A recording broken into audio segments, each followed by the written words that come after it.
Welcome to Tony Byrne's View with news you can use. Tony has over 32 years of experience as a chartered financial planner and wealth manager. Tony's passion is to help you retire early and live the life of your dreams with no financial worries. Now to today's episode. How to prevent your ID being stolen. I had my ID stolen about 5 years ago.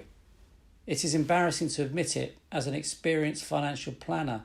How could it have happened? Well, ironically, I thought I'd taken all of the practical steps possible to minimise, if not eliminate, the possibility of ID theft.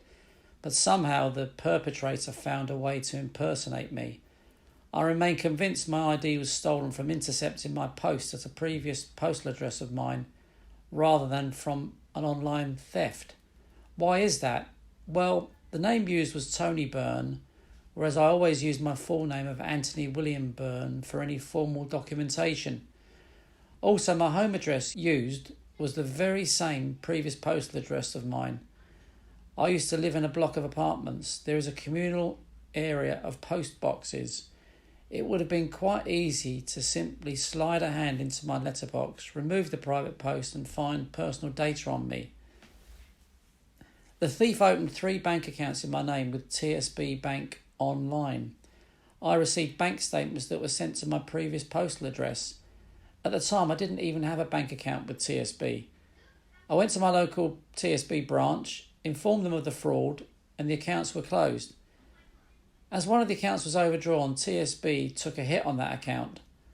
My credit record was briefly affected, but it was soon restored to good order. I notified the police and I registered my ID theft with CIFAS, that's CIFAS, which is the UK's largest cross-sector fraud-sharing database. CIFAS is a not-for-profit organisation working to reduce and prevent fraud and financial crime in the UK. As has always been my experience in these types of crimes, the police were not really interested and did very little, if anything, to solve the crime. Get this, TSB couldn't give me any clues as to who opened the account in my name because of data protection laws. I did find out that the account was being used for dirty money, probably drugs money. Guess what happened a few weeks ago? I received a letter from TSB. I had opened an account with them following my ID theft, advising me that I had apparently applied to open another TSB account online, but it was suspicious, so the bank hadn't agreed to it yet. They asked me to ring them to answer their security questions. Once we had done that, they decided to close the account because it was obvious I hadn't tried to open one. This time my full real name was used and my current address. I went through more hassle again. My own account was frozen by TSB and it took the bank several weeks to unfreeze it. They hadn't even bothered to notify me this would happen. I had to visit the branch with my personal ID in order for them to start the process of unfreezing my account, which still took them another week or so to action. Because the member of staff serving me had to ring another number, I had to wait for a further 20 minutes. 30 minutes in total before they could confirm that my ID was acceptable. I asked them to simply scan my driving licence and certify it as a copy of the original, but was told they couldn't do that. I was puzzled because we do this regularly for our own clients and the financial institutions we deal with don't have a problem with it. Baffling. What was surprising was to discover from the teller that if you open an account with TSB online, the bank asks fewer security questions. So what happens as a result? More fraudulent bank account applications occur, of course. Common sense or what? If anything, applying for an account online should be harder than face-to-face at the branch, not the other way around. It's little wonder that TSB has had a lot of IT issues. TSB had a system upgrade instigated by their parent company, Banco Sabadell, which was unsuccessful and generated lots of complaints from their customers. Again, I find this truly puzzling. High street banks like the TSB need to get their place in order. So how was it possible for someone to apply to open an account in my name fraudulently and nearly get away with it?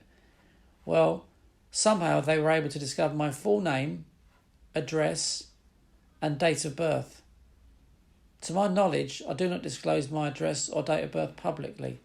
A search at company's house will reveal my full name and the month and year of my birth, but not the day of the month I was born, and nothing else. I do not give my date of birth on social media either.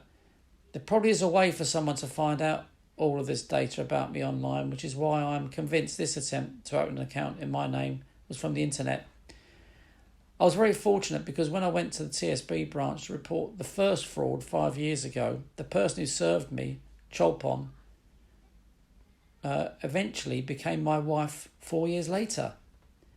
It just goes to show that every cloud has a silver lining. So the lesson here is to not disclose all of your personal data online unless it is to a very reliable and secure organisation. You know it makes sense.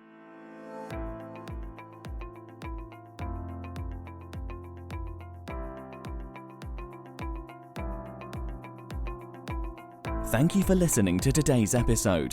If you enjoyed it, don't forget to share it with your friends and family. For more information, head to www.wealthandtax.co.uk.